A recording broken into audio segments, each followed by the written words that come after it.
दोस्तों, मैं आपका दोस्त कवि शरद अजमेरा वकील आज आपके लिए लेकर आया हूँ रत्न ग्रंथ श्रावकाचार के रचयिता का जीवन परिचय। दोस्तों, अगर आपको ऐसी जैन ज्ञानवर्धक कहानियाँ सुनना पसंद है तो हमारे कहानी अच्छी चैनल को जरूर सब्सक्राइब करें। संसार द्वारा पूज्य और सम्यक दर्शन तथा सम्यक ज्ञान का उद्यत करने वाले श्री जिन भगवान को नमस्कार कर श्री समंत भद्राचार्य की पवित्र कथा लिखता हूँ, जो कि चरित्र की प्रकाशक हैं। भगवान समंत भद्र का पवित्र जन्म दक्षिण प्रांत के अंतर्गत कांची नाम की नगरी में हुआ था। वे बड़े तत्वज्ञानी और न्याय व्याकरण साहित्य आदि विषयों के भी बड़े विद्वान थे। संसार में उनकी बहुत ख्याति थी। वे कठिन से कठिन चरित्र का पालन करते, कठिन तप करते और बड़े आनंद से अपना समय आत्मा अनुभव पठन पाठन ग्रंथ रचना आदि में व्यतीत करते। कर्मों का प्रभाव दुर्निवार है, चाहे वह राजा हो या रंक, धनी हो या निर्धन, विद्वान हो या मूर्ख, साधु हो या गृहस्थ, सभी को अपने अपने कर्मों का फल भोगना ही पड़ता है। भगवान समंत भद्र के लिए भी ऐसा ही कष्ट का समय आया। वे बड़े तपस्वी थे, विद्वान थे, पर कर्मों ने इन बातों की परवाह न करते हुए उन्हें अपने चक्र में फंसाया। असीता वेदनीय के तीव्र उदय से भस्म व्याधि नाम का एक भयंकर रोग उन्हें हो गया। उससे वे जो कुछ खाते वह उसी समय भस्म हो जाता और भूख वैसी की वैसी बनी रहती। उन्हें इस बात का बड़ा कष्ट हुआ कि हम विद्वान हुए और पवित्र जिन शासन का संसार भर में प्रचार करने के लिए सक्षम भी हुए, तब भी उसका कुछ उपकार नहीं कर पाते। इस रोग ने असमय में बड़ा कष्ट पहुंचाया। अस्तु अब कोई ऐसा उपाय करना चाहिए जिससे इसकी शांति हो। अच्छे स्निग्ध स्वादिष्ट और पौष्टिक पकवानों का आहार करने से इसकी शांति हो सकेगी। इसलिए ऐसे भोजन का योग मिलाना चाहिए, पर यहाँ तो इसका कोई साधन नहीं दिख पड़ता। इसलिए जिस जगह और जिस तरह ऐसे भोजन की प्राप्ति हो सके मैं वहीं जाऊंगा और वैसा ही उपाय करूंगा। यह विचार कर वे कांची से निकले और उत्तर की ओर रवाना हुए। कुछ दिनों तक चलकर वे पुण्यनगर में आए। वहां बौद्धों की एक बड़ी दानशाला थी। उसे देखकर आचार्य ने सोचा ये स्थान अच्छा है, यहाँ अपना रोग नष्ट हो सकेगा। इस विचार के साथ ही उन्होंने बुद्ध साधु का वेश बनाया और दानशाला में प्रवेश किया, पर वहां उन्हें उनके रोग को शांत करने योग्य भोजन नहीं मिला। इसलिए वे फिर उत्तर की ओर आगे बढ़े और अनेक शहरों में घूमते हुए कुछ दिनों के बाद दशपुर मंदसौर में आए। वहां उन्होंने भागवत वैष्णव का एक बड़ा मठ देखा, जिसमें बहुत से भागवत संप्रदाय परिव्राजक के शील के साधु रहते थे। उनके भक्त लोग उन्हें खूब अच्छा भोजन देते थे। ये देखकर उन्होंने बौद्ध वेश छोड़कर भागवत साधु का वेश ग्रहण कर लिया। वहां वे कुछ दिनों तक रहे, पर उनकी बीमारी के योग्य उन्हें वहां भी भोजन नहीं मिला। तब वे वहां से निकलकर और अनेक देशों तथा पर्वतों में घूमते हुए बनारस आए। उन्होंने यद्यपि बाह्य में जैन मुनियों के को छोड़कर कुलीन धारण कर रखा था, पर इसमें कोई संदेह नहीं कि उनके हृदय में सम्यक दर्शन की पवित्र ज्योति जगमगा रही थी। इस वेश में वे ठीक ऐसे जान पड़ते थे मानो कीचड़ से भरा हुआ चमकदार रत्न हो। इसके बाद आचार्य योगी धारण करके शहर में घूमने लगे। उस समय बनारस के राजा शिवको थे। वे शिव के बड़े भक्त थे। उन्होंने शिव का एक विशाल मंदिर बनवाया था, जो बहुत बड़ा था। उसमें प्रतिदिन अनेक प्रकार के व्यंजन शिव को भेंट चढ़ा करते थे। आचार्य ने देखकर सोचा कि यदि किसी तरह अपनी इस मंदिर में कुछ दिनों के लिए स्थिति हो जाए तो निसंदेह अपना रोग शांत हो सकता है। यह विचार वे कर ही रहे थे कि इतने में पुजारी लोग महादेव की पूजा करके बाहर आए और उन्होंने एक बड़ी मात्रा में चढ़ाए गए व्यंजनों की राशि लाकर बाहर रख दी। उसे देखकर आचार्य ने कहा, क्या आप लोगों में ऐसी कोई शक्ति नहीं कि आप महाराज द्वारा भेजे गए इस दिव्य भोजन को शिव की पूजा के बाद शिव को ही खिला सके? तब उन ब्राह्मणों ने कहा, तो क्या आप में ऐसी शक्ति है कि आप इस भोजन को शिव को खिलाने की क्षमता रखते हैं? आचार्य ने कहा, हाँ, मुझ में ऐसी शक्ति है।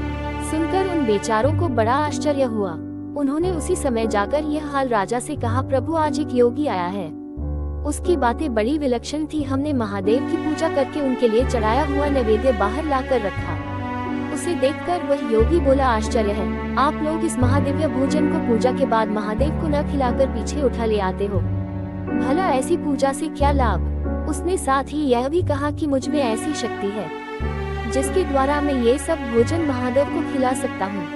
ये कितनी खेद की बात है कि जिसके लिए इतना आयोजन किया जाता है, इतना खर्च उठाया जाता है, वही यूं ही रह जाए और दूसरे ही उससे लाभ उठाए।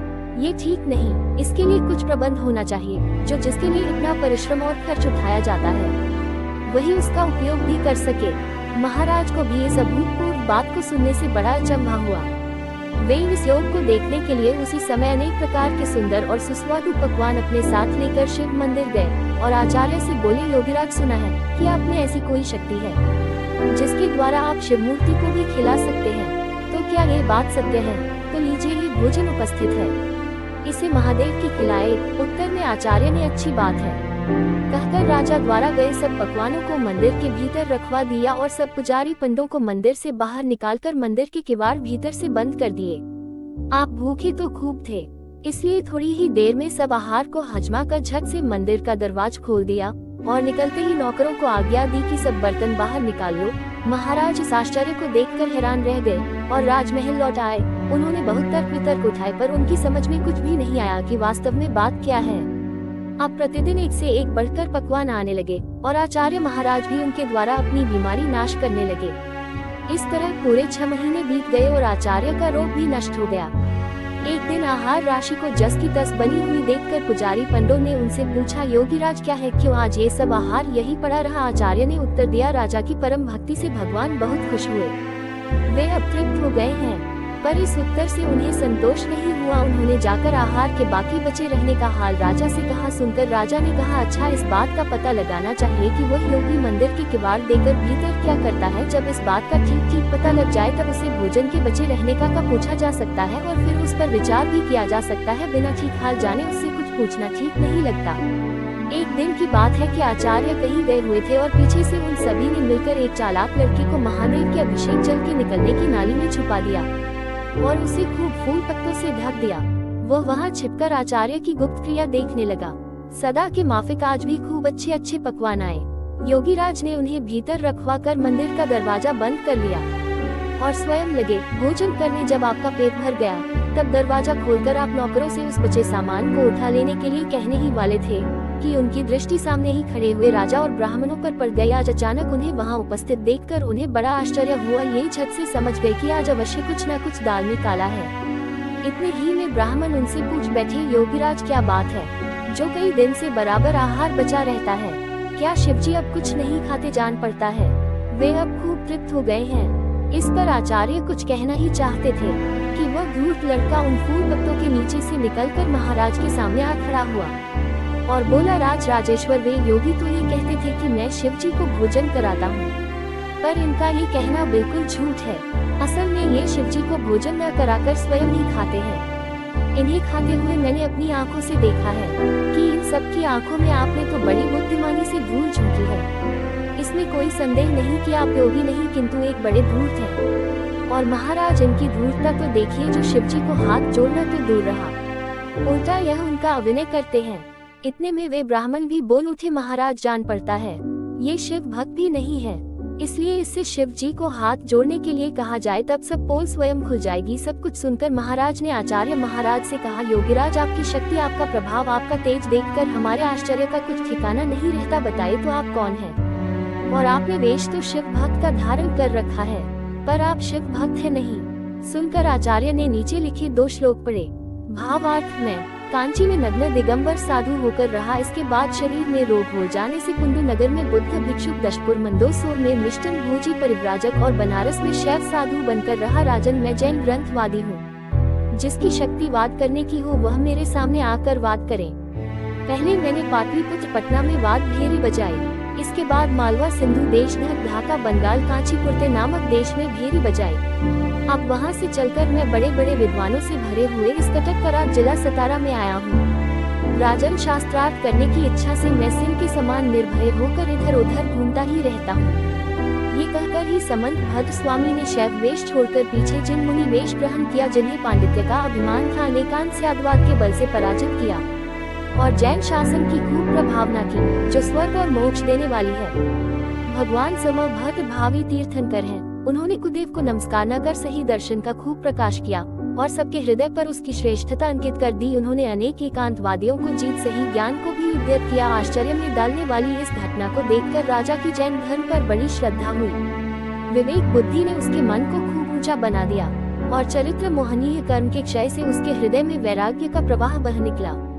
उसने उसे सब राज्य भार छोड़ देने के लिए बाध्य किया। शिव कोटि ने क्षण भर में सब माया मोह के जाल को तोड़कर जिन दीक्षा ग्रहण कर ली। साधु बनकर उन्होंने के पास खूब शास्त्रों का अभ्यास किया। इसके बाद उन्होंने श्री लोहाचार्य के बनाए हुए 84,000 श्लोक प्रमाण असना ग्रंथ को संक्षेप में लिखा। क्योंकि अब दिन प्रतिदिन मनुष्यों की आयु और बुद्धि घटती जाती है और वह ग्रंथ बड़ा और गंभीर था, जिस कारण सर्वसाधारण उससे लाभ नहीं उठा सकते थे। शिवकोटि मुनि के बनाए हुए ग्रंथ के 44 भाग हैं और उसकी श्लोक संख्या 300 है। उससे संसार का बहुत उपकार हुआ। वह आराधना ग्रंथ और समर्थ भद्राचार्य तथा शिवकोटि मुनिराज मुझे सुख के देने वाले हो तथा सही दर्शन, सही ज्ञान और सही चरित्र रूप परम रत्नों के समुद्र और काम रूपी प्रचंड बलवान हाथी के नष्ट करने को सिंह समान विद्यानंद गुरु और 6 शास्त्रों के अपूर्व विद्वान तथा श्रुत ज्ञान के समुद्र श्रीमल विभूषण मुनि मुझे मोक्ष श्री प्रदान दान करें। इसी रत्न करंडक श्रावकाचार्य ग्रंथ के कर्ता आचार्य श्री समंत भद्र स्वामी हैं। प्रतिभाशाली आचार्यों, समर्थ विद्वानों एवं पूज्य महात्माओं में आपका स्थान बहुत ऊंचा है। आप समंता भद्र थे, बाहर भीतर सबोर से भद्र रूप थे। आप बहुत बड़े योगी, त्यागी, तपस्वी एवं तत्वज्ञानी थे। आप जैन धर्म एवं सिद्धांतों के मर्मज्ञ होने के साथ ही साथ तर्क, व्याकरण, छंद, अलंकार और काव्य को शदी ग्रंथों में पूरी तरह निष्णात थे। आपको स्वामी पद से विशेष तौर पर विभूषित किया गया है। जीवन काल आपने किस समय इस धरा को सुशोभित किया, इसका कोई स्पष्ट उल्लेख नहीं मिलता है। कोई विद्वान आपको ईसा की 3री शताब्दी के बाद का बताते हैं तो कोई ईसा की 7वीं 8वीं शताब्दी का बताते हैं। इस संबंध में सुप्रसिद्ध इतिहासज्ञ स्वर्गीय पंडित जुगल किशोर जी ने अपने विस्तृत लेखों में अनेक प्रमाण देकर यह स्पष्ट किया है कि स्वामी समंत भद्र तत्वार्थ सूत्र के कर्ता आचार्य उमा स्वामी के पश्चात एवं पूज्यपाद स्वामी के पूर्व हुए हैं।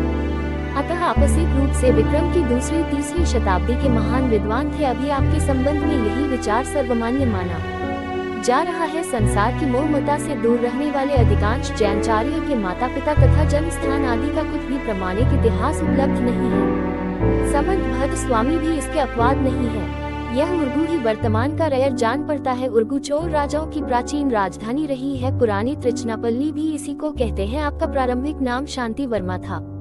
आपकी दीक्षा गुरु के नाम का ही पता चल पाया है। आप संघ के प्रधान आचार्य थे। श्रवण बेलगोल के कुछ शिलालेखों से इतना पता चलता है कि आप श्री भद्र बहुश्रुत केवली उनके शिष्य चंद्रगुप्त मुनि के वंशज पद नंदी अपर नाम कौंडक तो मुनिराज उनके वंशज उमा स्वामी की वंश परंपरा में हुए थे।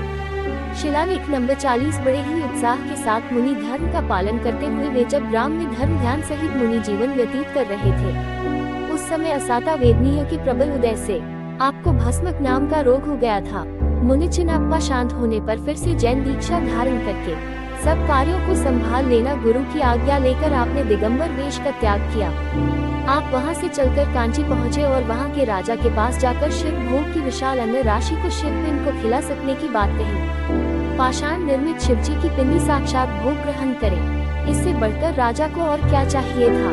वहां के मंदिर के व्यवस्थापक ने आपको मंदिर में रहने की स्वीकृति दे दी। मंदिर के द्वार बंद करके वे स्वयं विशाल अन्न राशि को खाने लगे और लोगों को बता देते थे कि शिवजी ने भोग को ग्रहण कर लिया है। शिव भोग से उनकी व्याधि धीरे धीरे ठीक होने लगी और भोजन बचने लगा। अंत में गुप्तचरों से पता लगा कि यह शिव भक्त नहीं है। इससे राजा बहुत क्रोधित हुआ और उसने इन्हें यथार्थता बताने को कहा। उस समय समभद्र ने निम्न श्लोक में अपना परिचय दिया। कांची में मलिन वेश भारी दिगंबर रहा। लाम्बुसिस नगर में भस्म रमा कर शरीर को श्वेत किया। कुंडों में जाकर बौद्ध भिक्षु बना। दशपुर नगर में मिष्ट भोजन करने वाला सन्यासी बना। वाराणसी में श्वेत वस्त्रधारी तपस्वी बना। राजन न कि आपके सामने दिगंबर जैनवादी खड़ा है, जिसकी शक्ति हो मुझसे शास्त्रार्थ कर ले। राजा ने शिव मूर्ति को नमस्कार करने का आग्रह किया। समंत भद्र कवि थे। उन्होंने 24 तीर्थंकरों का स्तवन शुरू किया। जब वे 8वें तीर्थंकर चंद्र प्रभु का स्तवन कर रहे थे, तब चंद्र प्रभु भगवान की मूर्ति प्रकट हो गई। स्तवन पूर्ण हुआ। ये स्तवन स्वयंभू स्तोत्र के नाम से प्रसिद्ध है। ये कथा ब्रह्मनेम दत्त कथा कोश के आधार पर है। तो दोस्तों, यह मेरा प्रयास आपको कैसा लगा, कृपया कमेंट करके बता दें। वीडियो को लाइक कर दें, चैनल को सब्सक्राइब कर दें और अधिक से अधिक अपने ग्रुप में यह वीडियो शेयर करें, जिससे कि जैन धर्म का अधिक से अधिक प्रचार प्रसार हो सके। धन्यवाद। फिर मिलते हैं अगली कहानी के साथ।